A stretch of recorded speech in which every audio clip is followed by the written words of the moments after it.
Hello guys, good morning. Ito po yung mga batang makukulit. Dito po tayo ngayon sa palay na sinasakat ng asawa ko po. Ayan, ilang buwan na lang po mag-aanihan na. At yung presyo naman po ng palay bumaba po.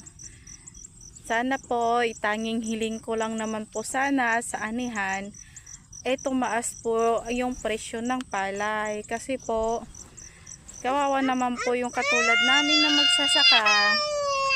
Ang trabaho ay dyan lang po inaasa at mura po yung palay pero po yung produkto mahal po. Sana naman po magmahal po yung palay. Ayan lang po yung video ko ngayon. Thank you po. Maraming salamat po.